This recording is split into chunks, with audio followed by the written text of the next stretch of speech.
Hola, ¿qué tal? Muy buenas tardes. Un gusto que esté con nosotros. Tenemos las 4 de la tarde con un minuto, hora de El Salvador. Saludamos a nuestros amigos que están en nuestra sintonía a través de nuestras redes sociales de ITV El Salvador, Facebook, Twitter y YouTube. Y también los que nos sintonizan en los Estados Unidos a través de la señal de Tele El Salvador. Soy Alexis Juárez y le doy la bienvenida a Contacto Salvadoreño. Hoy nos acompaña en la sección de la entrevista, y tal y como lo habíamos estado anunciando a través de nuestras redes sociales, Daniela Genovés. Ella es candidata a diputada con el partido FMLN, esto por el departamento de San Salvador. Así que le damos la bienvenida. Daniela, un gusto tenerla con nosotros. Un gusto, gracias por invitarme. Aprovecho para enviar un saludo a la audiencia que tenés afuera del país y a la gente que nos ve a través de las redes sociales también aquí en el país. Y bueno, gracias por invitarme, Alexis. No, gracias a usted por aceptar la invitación. Yo sé que es bastante conocida en redes sociales y yo le agradezco de verdad que esté con nosotros. Hablando de las redes sociales, los invito a ustedes, amigos, a que si quieren participar en este espacio, escríbanos a través de nuestras transmisiones que tenemos y como lo ven en sus pantallas en Facebook, Twitter y YouTube de ITV El Salvador. Ahí tenemos en estas 3 redes sociales esta transmisión. Vamos a estar revisando todos sus comentarios, sus preguntas que tenga para nuestra invitada Daniela. Vamos a estar hablando de temas de actualidad, también de cómo ella se involucra en la política y vamos a estar hablando de temas de seguridad, temas un poco de la Asamblea Legislativa y un balance del Ejecutivo. Así que los invito a que se queden con nosotros porque vamos de aquí hasta las 5 de la tarde en su programa Contacto Salvadoreño. Bueno, Daniela, vamos a iniciar esta conversación hablando un poco de quién es Daniela Genovés y principalmente, y le pregunto esto casi siempre a todos nuestros invitados, ¿qué la motiva a involucrarse en la política? Bueno, yo comencé a estudiar en la Universidad de El Salvador. Ahí fue donde me comencé a involucrar en el activismo político. Me organicé desde muy temprana edad. Fundamos una organización estudiantil en la universidad que defendía los derechos de los estudiantes en aquel momento. Y bueno, básicamente lo que hacíamos era exigir al gobierno, a la Asamblea Legislativa, que el presupuesto de la Universidad de El Salvador fuera digno para garantizar el derecho a la educación y principalmente el acceso a la educación de los sectores más vulnerables de nuestro país. Esa ha sido una de nuestras principales luchas como estudiantes organizados. Y bueno, después cuando me gradué de la universidad me involucro en una asociación de abogados, que es un gremio, bueno, se llama Unidad Nacional de Abogados por la Justicia y la Democracia, UNAJUD, que es uno de los gremios más grandes a nivel nacional. Y también soy parte y soy directiva de la Asociación Americana de Juristas, que es una asociación de profesionales del derecho, de abogados, de juristas a nivel de Latinoamérica. Y bueno, ahí estamos en esa lucha. En este periodo lo que hemos hecho es, ya como profesional del derecho, emprender una lucha contra la corrupción, que creo que es importante porque en nuestro país una de las principales causas del quiebre institucional, de lo que genera pobreza, es la corrupción que hemos estado viendo. Así que yo creo que es importante, así que una de las principales luchas que hemos tenido ya como profesional ha sido esa. Daniela, ¿cómo se involucra usted también en la vida política con el FMLN? ¿Qué la lleva a usted a involucrarse con la juventud de este partido? Bueno, mi contacto fue en la Universidad de El Salvador. Ahí fue donde yo comencé a coordinar con el que era secretario nacional de la juventud en aquel momento y ahí fue donde nosotros empezamos a asumir tareas concretas en la Universidad de El Salvador y así fue como de manera constante fui asumiendo tareas que ya eran tareas partidarias y por esa razón yo me involucré en el FMLN. Ahora vamos a consultarle también por qué decide buscar una candidatura con el FMLN, qué la lleva a buscar una candidatura en este contexto donde sabemos que la Asamblea Legislativa de alguna u otra manera está siendo vigilada muy detalladamente y está siendo criticada constantemente por otros poderes políticos o también por la misma ciudadanía. Nosotros vemos al FMLN no solo como un instrumento, ni no solo como un instituto político, sino más bien lo vemos como un proceso. El FMLN ha sido un sujeto histórico que ha jugado un papel importante en la historia de este país. en la historia democrática de este país. Después de la firma de los acuerdos de paz ha sido muy importante todo el aporte que el FMLN ha dado a la consolidación de la estructura democrática que tiene el Estado salvadoreño. Es importante esa parte y nosotros vemos al FMLN como eso, como un proceso. Entonces nosotros no lo vemos solo desde una perspectiva electoral, al menos yo no lo veo desde una perspectiva electoral, pero sí que es importante disputarse los espacios de poder, porque solo a través de la correlación de fuerzas que se puedan generar en esos espacios nosotros podemos impulsar un proyecto político en favor de las grandes mayorías con busca de profundizar la justicia social en nuestro país. Por esa razón es que yo decidí inscribirme, a pesar de que sabemos que estamos en un momento electoral complicado, pero creo que es importante que la juventud asuma esos retos. Y además creo que es importante también el tema de la participación de las mujeres en estos procesos, porque si no existe participación de la juventud y de las mujeres en estos espacios políticos, entonces la agenda de estos sectores excluidos, históricamente excluidos, nunca va a ser considerada como tal. Entonces por esa razón yo decidí participar en esto, y creo que las mujeres debemos de tener una visión de empoderamiento y de disputa de esos espacios de poder.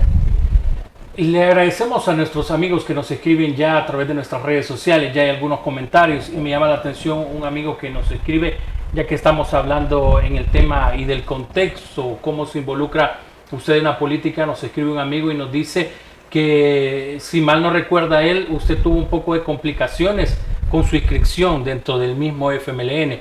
¿Qué pasó ahí, Daniela, si nos comenta un poco esto? Bueno, también. eso tiene que ver con la misma dinámica de las izquierdas. En las izquierdas siempre existe contradicciones internas, y que es lo que nos ayuda a avanzar. De hecho, el proceso dialéctico que se desarrolla dentro de eso es muy dinámico. Entonces siempre hay contradicciones, y una de las contradicciones que han habido en el FMLN básicamente es de no querer renovar ciertas cosas, de no quererse renovar. Entonces todavía hay ciertas viejas prácticas que siguen impregnadas en algunas estructuras, y en este caso en una de las estructuras del FMLN, que es la Comisión Especial Electoral. Entonces por esa razón yo denuncié a esa estructura específicamente. Mi denuncia no fue contra el FMLN, fue contra eso, porque en ese momento se estaba bloqueando mi derecho a la participación, se estaba vulnerando mi derecho al sufragio pasivo, y por esa razón yo acudí al Tribunal Supremo Electoral como una instancia externa para poder garantizar mi derecho. Ese problema fue solventado. Nosotros hemos tenido una de las elecciones internas más exitosas de todos los partidos políticos, hemos tenido un buen resultado, y ahora tenemos también una oferta electoral importante que ofrecerle a la población. Yo sé que ya he escuchado, y aquí hay varios comentarios de nuestros amigos que ya nos están haciendo llegar. Muchos hablan y nos dice, y le pregunto esto, ¿por qué creer ahora en el FMLN? Porque hay muchos amigos que nos están inscribiendo y nos dice, ya estuvieron 10 años en el Ejecutivo y no hubo grandes cambios. Nos escribe a través de redes sociales un amigo. Sí, han habido algunas cosas. Te decía, nosotros vemos al FMLN como el sujeto político de transformación social. Al disputarse al Ejecutivo, obviamente no se logró todo el tema de la correlación de fuerzas que se hubiera podido esperar. Ayer hablaba en una entrevista y me preguntaban, bueno, ¿y por qué no se impulsó la reforma tributaria en el FMLN? Por supuesto que sí hubieron iniciativas, pero esas iniciativas fueron frenadas también por la Sala de lo Constitucional en su momento. Entonces, ese tipo de cosas, hubieron iniciativas buenas que fueron bloqueadas por la misma dinámica de los pesos y contrapesos, que además hemos sido respetuosos de nuestra Constitución, hemos sido respetuosos de la institucionalidad y hemos respetado también las resoluciones, bueno, respetábamos las resoluciones de la Sala de lo Constitucional en su momento, pero había esa cuestión, no había la correlación de fuerza suficiente para poder impulsar un proyecto político de justicia social en este país, y que eran frenados, por cierto, o poderes fácticos o por poderes institucionales. Entonces, esa ha sido una de las grandes dificultades del FMLN. Habrán otros señalamientos, pero yo creo que en general la gestión del FMLN fue con un enfoque humanista principalmente. Toda la gestión gubernamental estuvo enfocada en eso, que creo que es sumamente importante de poderlo rescatar. Vamos a entrar a hablar ahora temas de actualidad, temas de interés, los temas del día. Le queremos informar que esta tarde, hace algunos instantes, ha llegado el ministro de Hacienda, Alejandro Zelaya, a las instalaciones de la Asamblea Legislativa, y junto al presidente de este órgano, el diputado Mario Ponce, han llegado a un acuerdo que se apruebe un dictamen parcial que incluya la asignación de los 55 millones de Fomilenio 2. Si usted mal no recuerda, y le ponemos también en contexto, el día de mañana vence el plazo para que pueda hacer el país la contrapartida de Fomilenio 2. Para que Daniela nos dé su opinión, vamos a dejar en este momento dos declaraciones que dieron diputados de la Asamblea Legislativa sobre este tema. Una es la declaración del diputado Chafik Handal y también del diputado Guillermo Gallegos. Y después de ver estas imágenes vamos a conocer la opinión de Daniela sobre este tema. Así que los dejo con estas declaraciones. Veteranos, los 68 millones que necesitan para terminar el año, que no les estén chantajeando con pequeñas cantidades, sino que termine el 100% del presupuesto que necesitan. Y el tema de los 75 millones que les corresponden por acuerdo legislativo de cada préstamo que se va haciendo, ¿de acuerdo? En este caso son 75 millones para obras relacionadas con el COVID y la reactivación económica a nivel local. Sí, pero mira, la cosa es que solo Fomilenio te deja trabado los otros temas, ¿de acuerdo? Que también se necesitan. Por ejemplo, ¿qué necesitan los alcaldes? Necesitan ese dinero para impulsar obras a nivel local y la reactivación económica que es necesario para, después de haber estado, 4 o 5 meses prácticamente inactivos, se necesita ese dinero y no les han dado el FODES, ¿de acuerdo? Les deben 2 o 3 meses creo de FODES, entonces ellos necesitan para la ejecución de obras, no para salarios ni eso, sino que para la ejecución de obras y que ayude al despegue económico en los municipios, ¿de acuerdo? Entonces por eso es que nosotros decimos, bueno, miren, estas son 3 cosas que son fácilmente, todos coincidimos, todos los partidos a excepción de Gana coincidimos de que hay que aprobar este parcial para cumplir con las obligaciones que el gobierno debería de haber previsto en el presupuesto ordinario del 2020, en el caso de Fomilenio, porque ese es por ley que tenía que haberlo incluido. Bueno, vamos a ver también las declaraciones del diputado Guillermo Gallegos para escuchar después la opinión de Daniela sobre este tema. Realmente la postura de Arena y el FMLN en el sentido de no querer dar los fondos para Fomilenio, los alcaldes, los veteranos, dinero que ya está ahí, que solo basta decir a dónde va designado con una votación. Yo acabo de recibir una llamada de la alcaldesa Milagro Navas, presidenta de Comunes, están dándome su preocupación por lo del FODES. Le explicaba yo que ya el dinero está ahí, que es responsabilidad de Arena y el FMLN, pero que me comprometía pues a gestionar. Pero estas posturas políticas, electorales de ambos partidos no nos están ayudando en nada. Nos están complicando bastante el país y estamos a punto, a 2 días de perder el proyecto Fomilenio por incumplimiento. Pero lo que sí yo quiero dejar bien remarcado es que no es responsabilidad del gobierno, no va a ser responsabilidad de Gana, sino de los partidos que no han querido votar en la designación. Es que es contradictorio que ya votaron en 2 oportunidades la autorización para que se negociara el crédito, la aprobación del crédito y la votación de invento que ellos establecieron, como yo le digo, esa no la han querido hacer. Entonces, uno hay que hacerse la pregunta, ¿por qué votaron 2 veces y ahora que ya está el momento de entregar el dinero no lo hacen? Bueno, estas eran las declaraciones de los 2 diputados de la Asamblea Legislativa, reiterándoles que este día ha asegurado el ministro de Hacienda, Alejandro Zelaya, de que ellos están a favor de un dictamen parcial y se espera que el día de mañana vaya a convocar, desde hoy va a convocar al presidente de la Asamblea Legislativa para que mañana se realice la sesión plenaria para hacer la asignación presupuestaria de la contrapartida de Fomilenio. ¿Qué opina de estas declaraciones, Daniela, y de la decisión que al final se ha tomado de hacer un dictamen parcial? Bueno, primero identificar a quién le corresponde la responsabilidad de asignar en el Fondo General de la Nación, en el Presupuesto General de la Nación, los fondos destinados a la contrapartida para el tema del Fomilenio. Que este es un programa que pretende paliar, digamos, la pobreza que existe en ciertos sectores, algunos proyectos en beneficio de la gente, y si no se asignó en el Presupuesto General de la Nación, entonces ahí lo que existe es una violación al principio de planificación, que es constitucional además. Entonces, esa es una grave responsabilidad que en este caso le corresponde al Ejecutivo. Eso es básicamente lo que está pasando. Ahora, no sé qué van a resolver el día de mañana, no sé hasta dónde están las negociaciones con los diferentes grupos parlamentarios. En mi caso, yo soy empleada de la Asamblea Legislativa, pero no estoy como asesora de los diferentes grupos parlamentarios. No sé hasta dónde están las negociaciones, no sé qué es lo que se va a decidir el día de mañana, pero es lamentable que el Ejecutivo no haya asumido su responsabilidad con respecto a no asignar los fondos del Presupuesto General de la Nación para poder atender ese compromiso que tenemos, porque es un convenio internacional que está firmado ahí. El diputado Gallegos decía culpa del FMLN y de Arena que no hacen la asignación presupuestaria.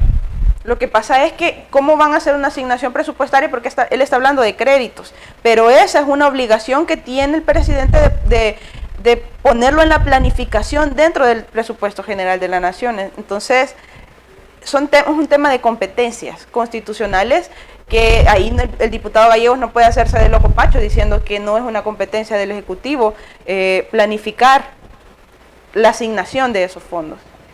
En este mismo tema, otra situación que se ha vuelto bastante y ha dilatado un poco los acuerdos para la asignación de los 250 millones del préstamo del BID, es el tema de los veteranos de guerra. Se habla mucho de que el gobierno no hizo la asignación presupuestaria adecuada y ha venido, como dicen, de poquito en poquito tratando de hacer efectivo estos pagos, pero hasta el momento ya hay un atraso de varios meses. Aseguran los veteranos de guerra que no se les ha pagado los beneficios. Es lamentable porque en campaña él prometió que no iba a abandonar a los veteranos de guerra en ese sentido. Y lo que hemos visto es que ha habido una deuda que no ha existido, no ha cumplido con el compromiso que asumió en campaña, y es lamentable que este sector esté siendo afectado porque realmente de esos fondos que se iban a destinar para atender o para paliar la pobreza,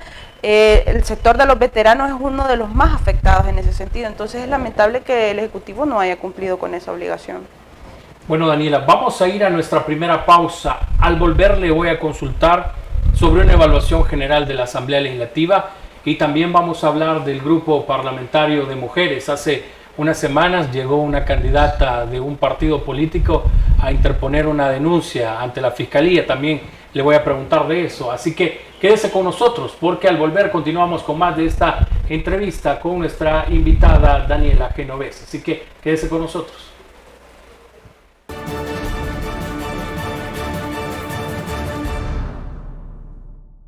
El mundo del marketing cambió, pero también tu oportunidad se abre al mundo.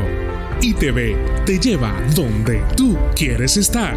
Tu oportunidad para estar en más de 5 millones de consumidores. Pregunta cómo puedes anunciarte contactándonos a estos números que aparecen en tu pantalla. O escribe al correo mercadeo@esitv.com. Las cosas que has soñado, hay una que sobresale: tener tu propia casa en El Salvador. Cumple tu sueño en Quintas del Bosque, a 15 minutos de Santa Tecla. Amplios espacios interiores y zonas verdes. Infórmate al 503-2223-3047 y en Estados Unidos al 631-609-8707 o ingresa a nuestras redes sociales. Residencial Quintas del Bosque, tu casa para toda la vida. ¿Estás buscando seguro de auto, personal, comercial o seguro de Workers' Compensations? General Liability en Liberty State Insurance. Estamos listos para servirte. Hablamos tu idioma. Y el idioma de los ahorros. Recuerde que le damos seguro con o sin licencia, licencia internacional o de su país. Liberty State Insurance Agency. Búscanos en 7491 de New Hampshire Avenue, Tacoma Park, Maryland, 20912. Teléfono 301-434-0101. Búscalo seguro. Liberty State, tus agentes de confianza.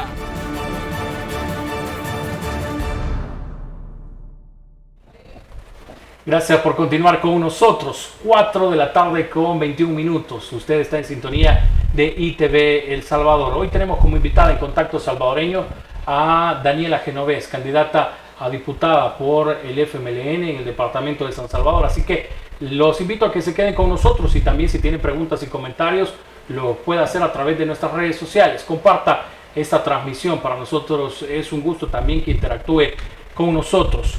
Daniela, le dejaba planteada la pregunta antes de irnos a la pausa.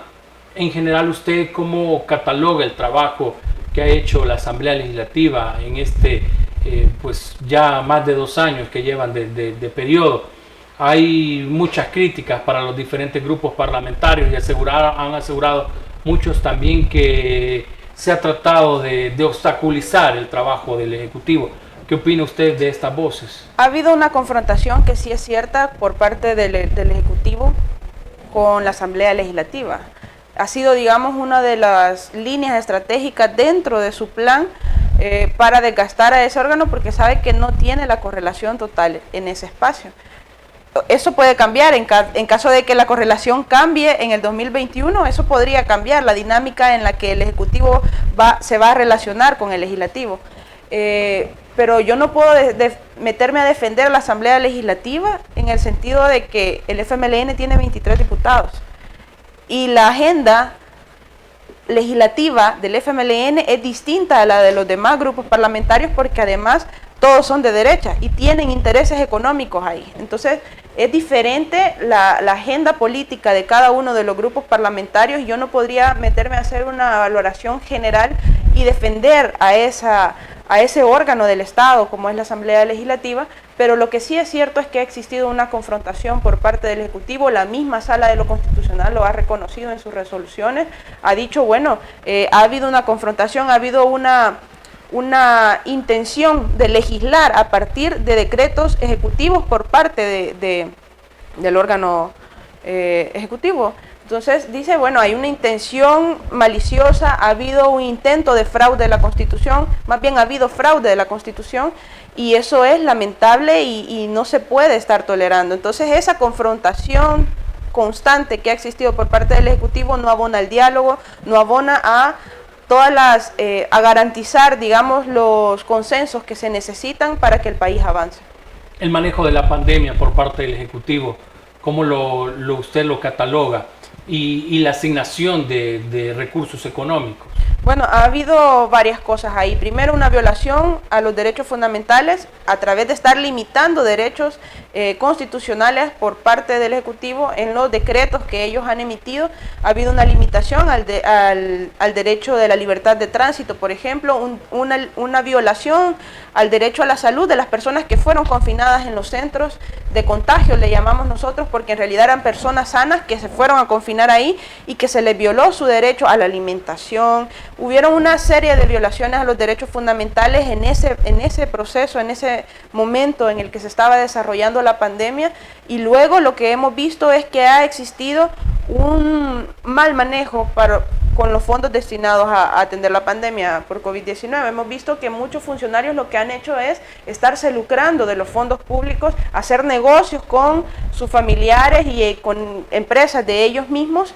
Y bueno, entonces, ¿qué es lo que estamos viendo ahí? ¿Por qué es que se tenían los centros de confinamiento? Bueno, porque habían contratos ahí con personas, amigos de los funcionarios, para poder suministrar los alimentos, que ni siquiera eran buenos alimentos, porque las personas se estaban quejando de la mala alimentación que les estaban dando y que ni siquiera les garantizaban, por ejemplo, agua potable para poder estar dentro de ese espacio. Tampoco se garantizaba el aislamiento. Entonces, toda esa serie de anomalías en la mala administración del tema de la pandemia del COVID-19 es lo que ha reflejado ahora varias cosas. Uno, que la curva no es que esté bajando, sinceramente ya ni siquiera sabemos cuáles son los nexos epidemiológicos, Y por otro lado, el tema que más le preocupa en este momento a la gente y es la situación económica en la que ha caído nuestro país. Es decir, estamos en una situación económica compleja donde las familias a las familias salvadoreñas no se les ha garantizado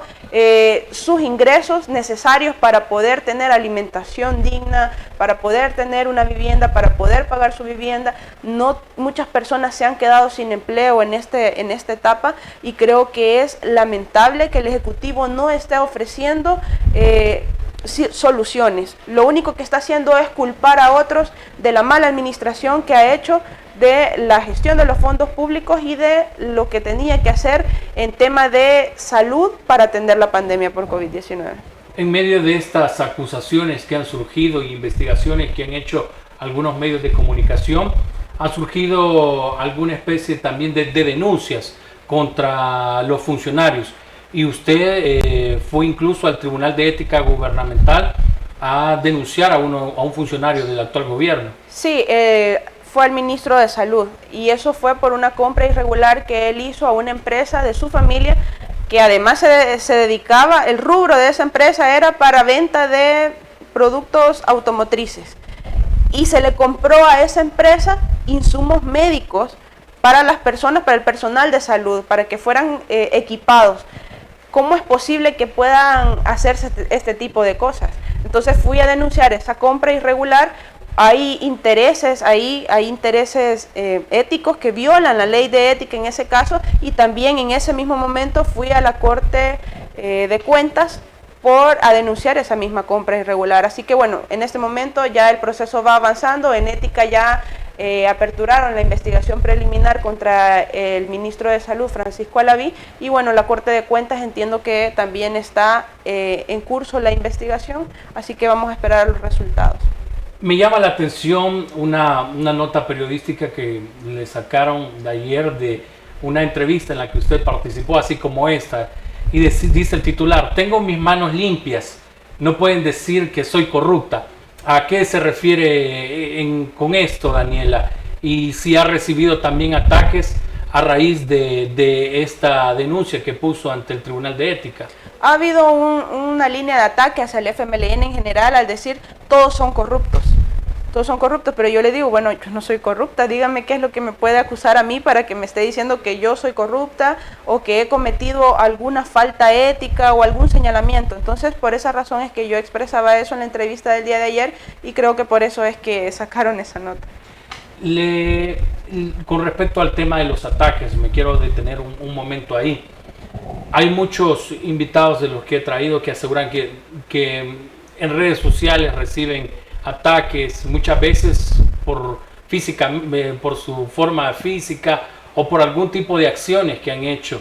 ¿Qué opina actualmente de las redes sociales y qué papel van a jugar estas en la campaña electoral? Bueno, como ya de todos he sabido, hay una serie de estrategia por parte del presidente Bukele, que eso lo ha manejado en campaña. Tiene una serie de búnker que se dedican al desprestigio de la gente y yo creo que eso es una violación total del derecho a la libertad de expresión, porque a las mujeres se nos ataca por cualquier cosa y las mujeres somos doblemente atacadas porque a un hombre lo pueden estar atacando de cualquier forma, señalándole algunos temas, pero a nosotros se nos trata de denigrar por ser mujeres, se nos trata de decir que nosotros estamos en los espacios porque tenemos algún tipo de relación sentimental con alguien. Entonces, todo ese tipo de ataques viscerales que se dan hacia las personas, hacia los seres humanos, primero es una violación a los derechos, como le decía, de la libertad de expresión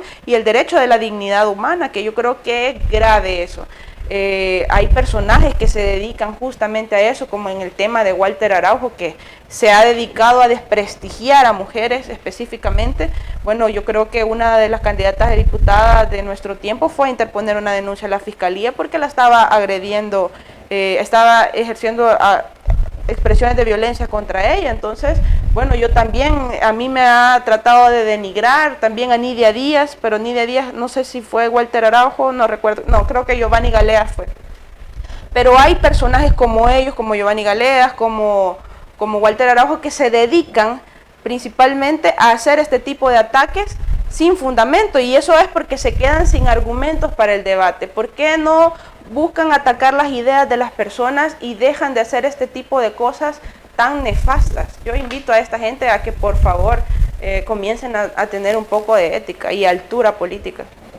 Les agradecemos, amigos, que nos estén escribiendo. Me llaman la atención dos comentarios que acaban de llegar a través de nuestras redes sociales. Nos dice Edwin Mendoza, ya que le consultaba a usted del tema de la nota que le publicaron ayer, dice, la invitada es corrupta, dice, porque cubre la corrupción del FMLN. ¿Qué le puede decir usted a este amigo que tiene este comentario?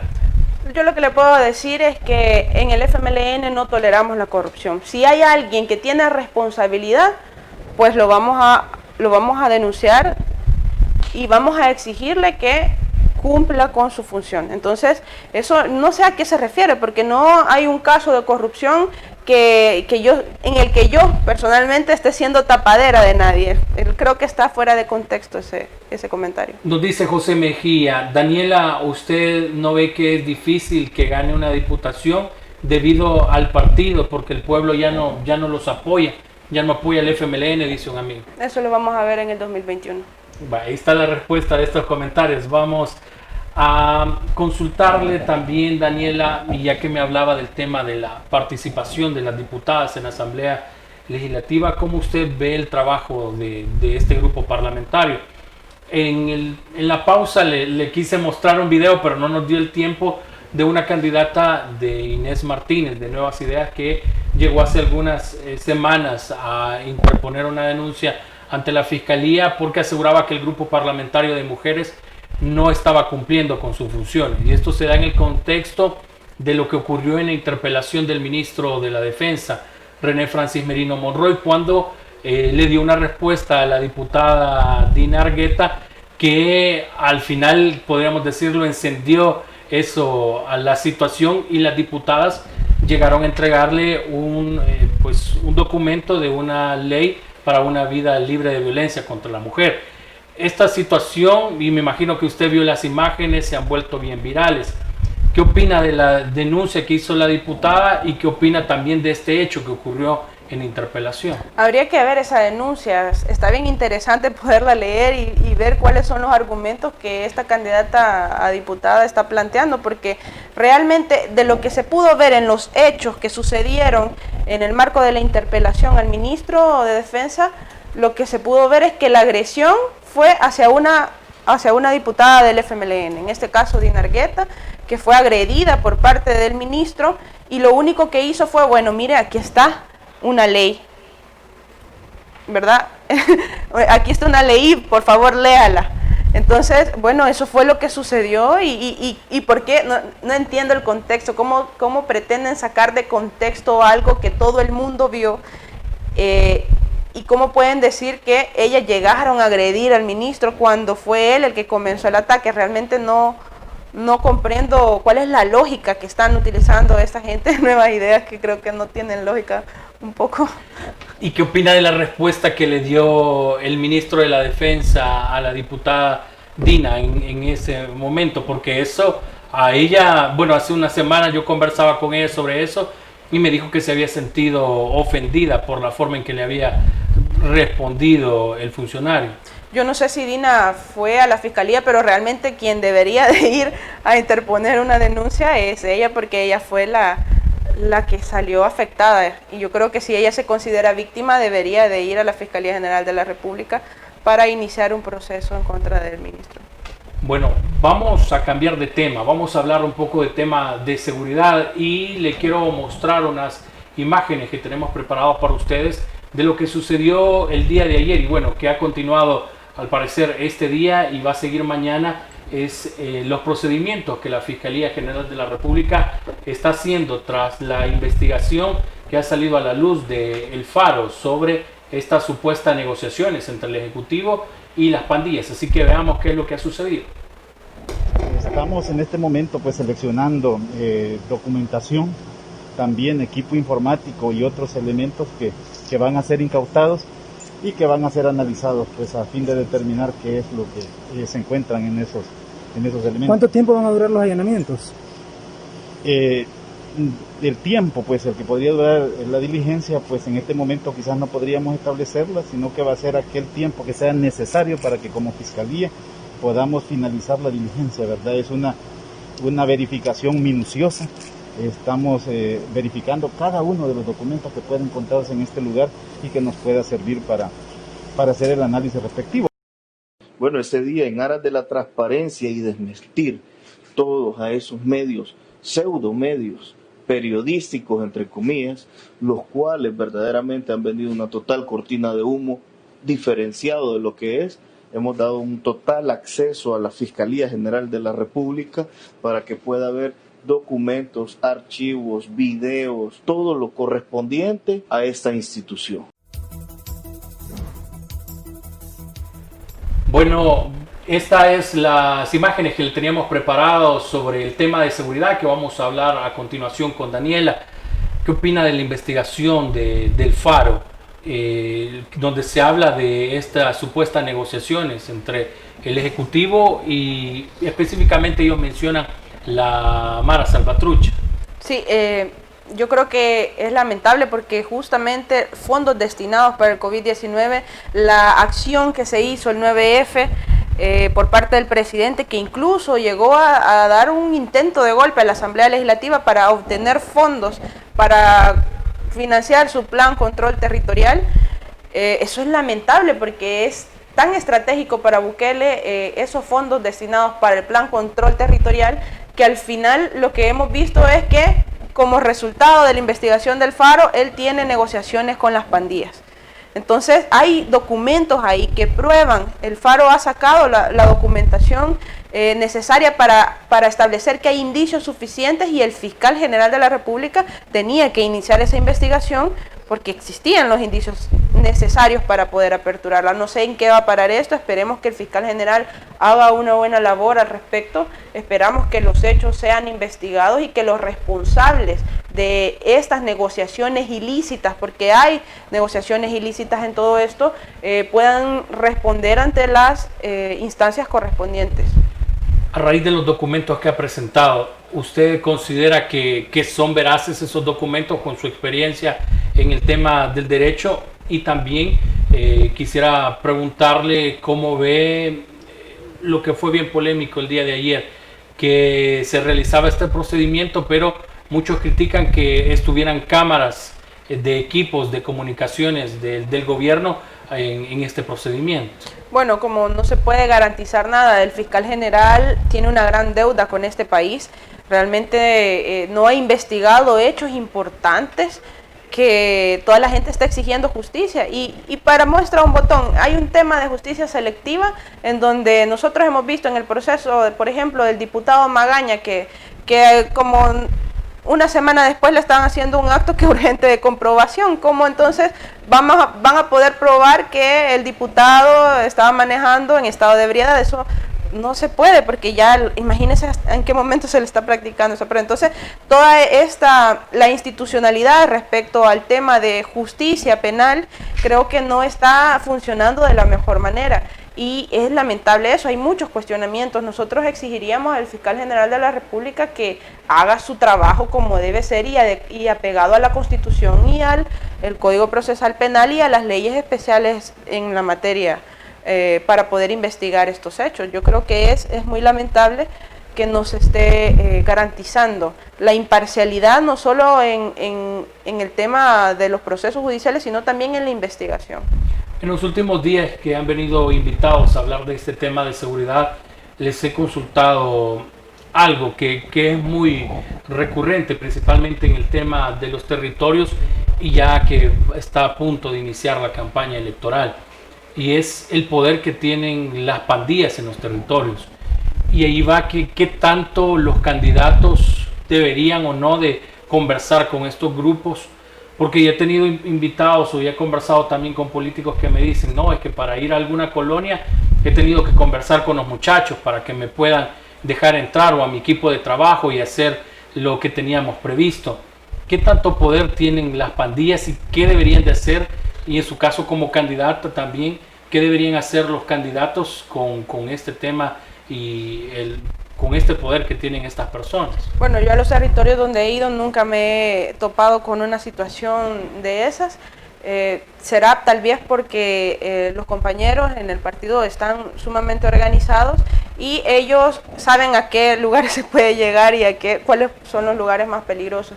Yo creo que es importante el tema de una política integral para poder atender esta situación de violencia que vive nuestro país, porque aquí debe haber un enfoque de prevención también y de reinserción. No es solo un tema de combate a las pandillas frontal, porque no se trata solo de reprimir, sino que para poder atender esta emergencia además se necesita invertir en educación, que es sumamente importante. Todo el tema de prevención creo que es la base fundamental para poder impulsar políticas públicas que nos permitan poder atender esos problemas que enfrenta nuestro país en este momento.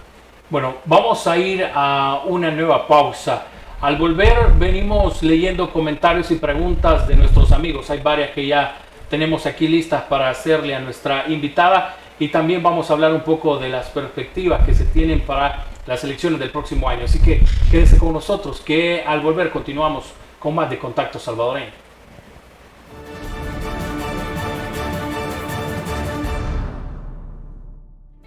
De todas las cosas que has soñado, hay una que sobresale: tener tu propia casa en El Salvador. Cumple tu sueño en Quintas del Bosque, a 15 minutos de Santa Tecla. Amplios espacios interiores y zonas verdes.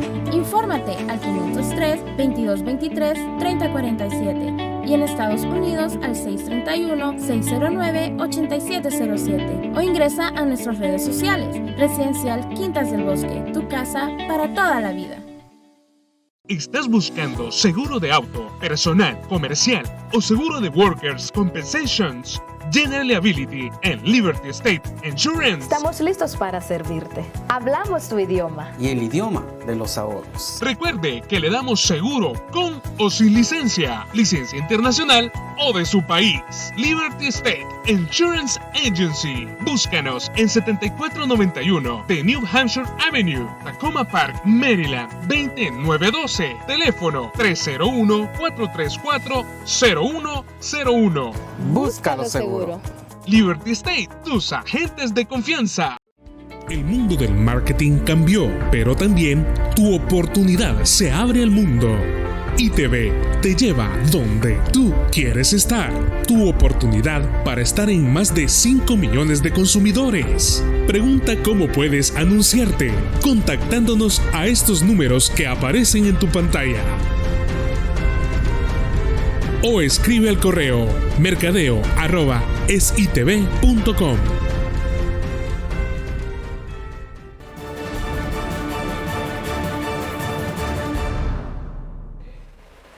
Un placer que continúe con nosotros en Contacto Salvadoreño. Hoy tenemos como invitada a Daniela Genovés. Ella es candidata a diputada con el partido FMLN por el departamento de San Salvador. Y como decíamos antes de irnos a la pausa, vamos a algunas preguntas que nos han enviado nuestros amigos a través de las redes sociales. Hay varias preguntas que le tenemos preparado y nos decía, bueno, hay un amigo que nos ha preguntado varias veces lo mismo, que le consultemos sobre su plaza, dice, en la Asamblea Legislativa, con un sueldo de $2.500. Si nos explica sus funciones, dice el amigo. Yo soy empleada de la Asamblea Legislativa, estoy en la unidad de atención ciudadana del grupo parlamentario del FMLN. En esta oficina lo que hacemos es darle atención jurídica a las personas de escasos recursos que no pueden pagarse un abogado, que necesitan alguna asesoría o algún acompañamiento jurídico, entonces nosotros hacemos eso. No es cierto que yo gane $2.500, te invito a esta persona, no sé cuál es el nombre de esta persona, pero lo invito a que por favor vaya al portal de transparencia de la Asamblea Legislativa y verifique cuál es mi salario, pero no es esa cantidad, es menos. Nos pregunta un amigo, ¿por qué critica un pacto, dice, con pandillas si el FMLN pactó con ellos en el gobierno de Mauricio Funes? Bueno, yo ayer mencionaba también en la entrevista, porque me hacían la misma pregunta, y yo les decía, bueno, yo soy parte del FMLN, ahora soy miembro incluso de la dirección del FMLN. En aquel momento yo no estaba en la estructura, pero nunca hubo una política por parte del FMLN de negociaciones con pandillas. Serán las personas que estaban involucradas en el gobierno de Mauricio Funes o en el gobierno de Sánchez Serén, los responsables, y ellos serán los que van a responder ante las instancias judiciales correspondientes si es que tienen responsabilidad o no, pero el FMLN nunca definió una política de negociaciones con las pandillas.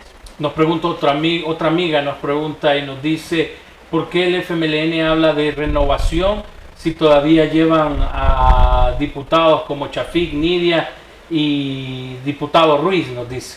Bueno, el FMLN es un partido político democrático que garantiza la participación de todos los sectores. Nosotros tenemos un sector importante que es el de veteranos de guerra, además tenemos un sector importante de la juventud, de mujeres, que es importante que todos tengan participación en eso. Son los compañeros los que deciden si van a participar en un proceso electoral interno y es la militancia la que decide si va a votar por ellos o no. Entonces, los compañeros y compañeras han participado en el proceso, la militancia les ha dado su reconocimiento, y será la gente en el 2021 la que va a definir si va a votar por ellos o no, y si va a votar por por candidatos jóvenes o mujeres o no. Entonces, nosotros estamos presentando a la población una oferta electoral importante, integral, que está conformada por este sector que yo te digo que es importante, el sector de veteranos de guerra, pero también vamos muchos jóvenes, muchas mujeres jóvenes dentro de esas planillas. Hay muchas personas y hay varios comentarios acá que nos dicen o incluso publican FMLN y Arena son iguales. ¿Es verdad esto, Daniela? Y si hay una alianza entre estos dos partidos políticos. Primero descartar, no existe ninguna alianza con el partido Arena, nosotros somos totalmente distintos a ellos, nuestro programa es distinto, nuestra carta de principios y valores es distinta, obviamente ellos obedecen a un sector importante que es el sector de la oligarquía, que es un sector económico en este país. El FMLN está del lado de las grandes mayorías más desposeídas. Esa es la gran diferencia, esa es la diferencia de los programas de cada uno de los partidos políticos. Y en el caso de alianzas, eso no es cierto.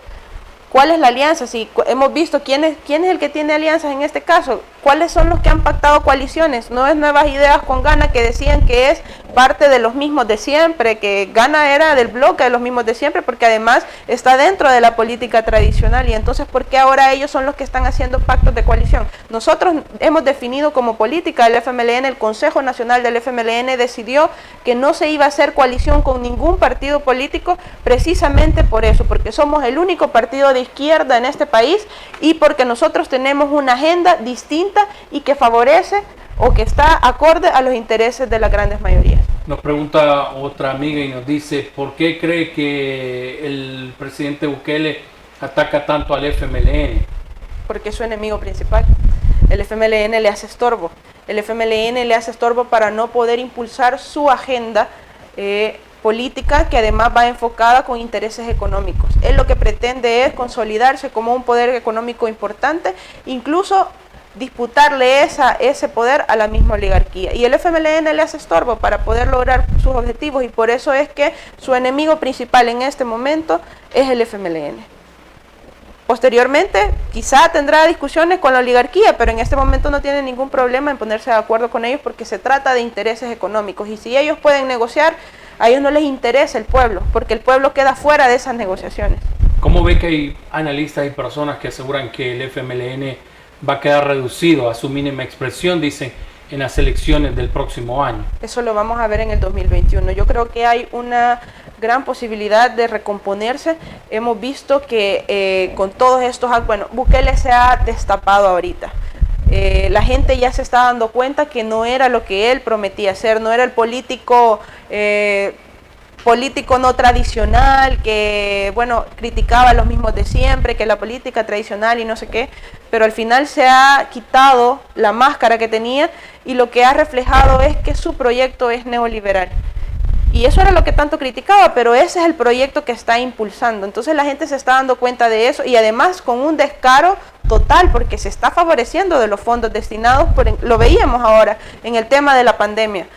y se está favoreciendo y se está enriqueciendo con fondos públicos. Entonces, hay mucha gente que ya se está dando cuenta de esa situación, que está descontenta y que ahí hay una gran posibilidad de que se pueda recomponer el FMLN. Además, hemos dado señales de que estamos haciendo las cosas de una manera distinta. Ahora, como te decía, tenemos una oferta electoral muy importante y la gente va a poder decidir. Hay otros amigos que nos dicen, la juventud en los partidos políticos siempre es utilizada para ganar votos.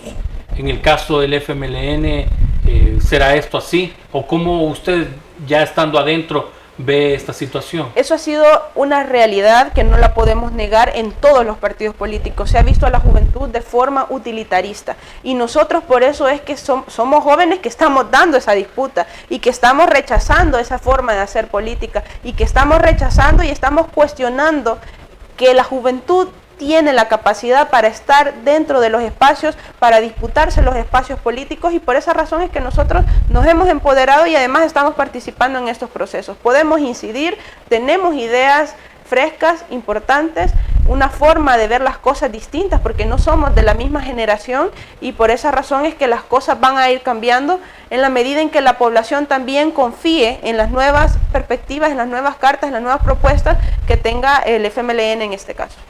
En el tema de una posible composición de la próxima Asamblea Legislativa y si digamos al final se cumple lo que dicen las actuales casas encuestadoras y las encuestas que han salido a la luz, que partidos como Nuevas Ideas tienen un gran apoyo en la población y obtendrían una buena cantidad de diputados.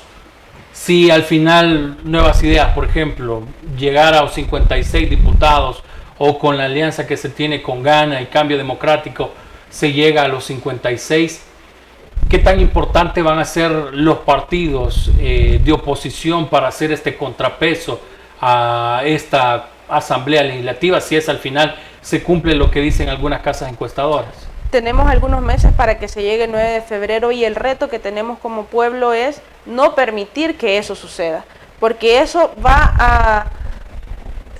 es grave para nuestro país, para nuestra cultura democrática que se ha ido desarrollando a través de los años, que se ha ido consolidando, que no ha sido perfecta, pero que se ha ido de alguna manera fortaleciendo. Yo creo que es importante que la gente tome conciencia de no darle el poder a Nuevas Ideas, porque eso podría generar un autoritarismo que ya la misma Sala de lo Constitucional lo ha reconocido y ha dicho en El Salvador lo que existe es un autoritarismo de baja intensidad, es decir, existen algunas argucias legales para poder pasarse por encima de la Constitución y para poder concentrar el poder.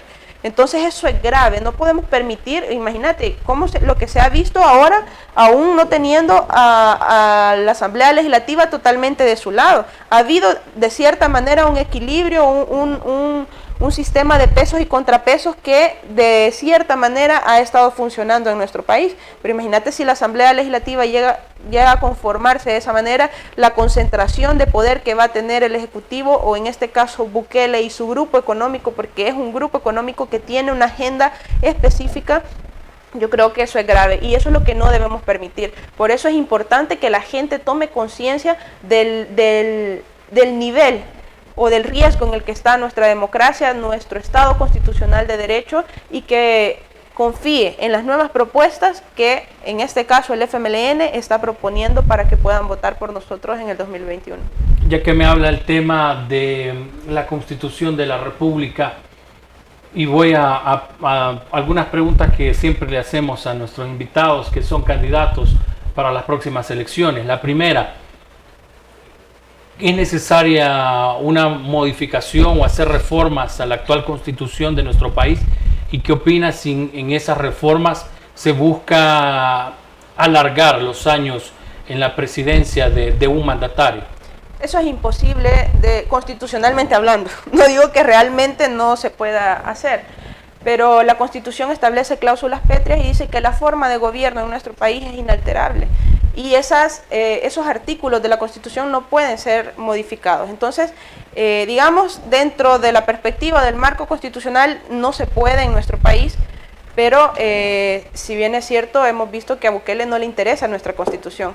y que puede buscar incluso tener mayoría en la Asamblea Legislativa para pretender reformar la Constitución en ese sentido, aunque no se pueda.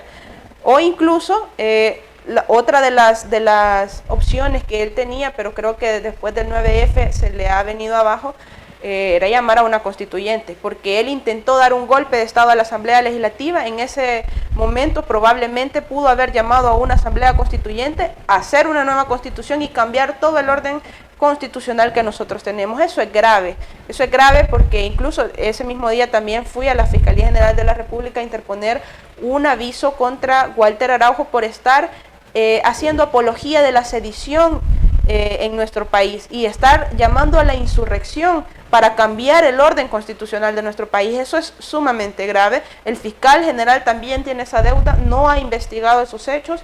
Creo que es lamentable eso, pero la gente tiene que tomar conciencia de que nosotros no podemos darle el poder absoluto a alguien. Por eso nuestro país tiene garantizado nuestro sistema de pesos y contrapesos, que garantiza que ni la Asamblea Legislativa tenga el control absoluto del poder, ni que el Ejecutivo lo tenga, ni que tampoco el Judicial. Es importante que exista ese equilibrio para poder garantizar la cultura democrática en este país.